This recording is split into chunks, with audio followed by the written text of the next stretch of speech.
SPT act 1949 अध्याय 6 में धारा 53 आते हैं। धारा 53 इसमें कतिपय प्रयोजन के लिए भूस्वामी द्वारा भूमि का अर्जन से संबंधित जानकारी दी गई है, जैसे भवन निर्माण के लिए भूमि का अर्जन, शैक्षिक कार्य के लिए प्रयोजन, धार्मिक कार्य के लिए प्रयोजन एवं कृषि तथा औद्योगिक उन्नति के लिए प्रयोजन। लेकिन अर्जित भूमि का 5 वर्ष के भीतर अपेक्षित उपयोग नहीं करने पर उपायुक्त रैयत को वापस कर सकता है। अध्याय 7 के अंतर्गत धारा 54 से 63 आते हैं। इन धाराओं के मध्य न्यायिक प्रक्रिया से संबंधित संपूर्ण जानकारी दी गई है। धारा 54 में निम्नलिखित बातें कही गई है, जैसे किसी प्रक्रिया के संबंध में इस अधिनियम में प्रावधान नहीं रहने पर राज्य सरकार नियम बना सकती है। जब तक नियम न बने और बन जाने पर उनके तथा पूर्व के अधिनियम के प्रावधानों के अधीन रहकर संबंधित मामलों का निपटारा किया जाएगा।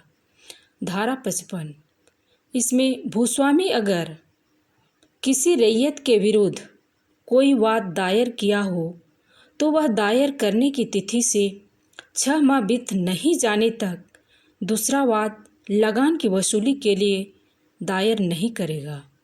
धारा 56 में कृषि भूमि से किसी व्यक्ति को उपायुक्त के आदेश के बिना बेदखल नहीं किया जाएगा। धारा 57 इसमें अपील से संबंधित संपूर्ण जानकारी मिलती है। धारा 58 इस धारा में दूसरी अपील के बारे में जानकारी दी गई है।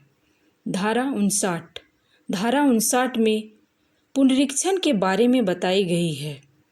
धारा 60 में पुनर्निरीक्षण संबंधित जानकारी बताई गई है।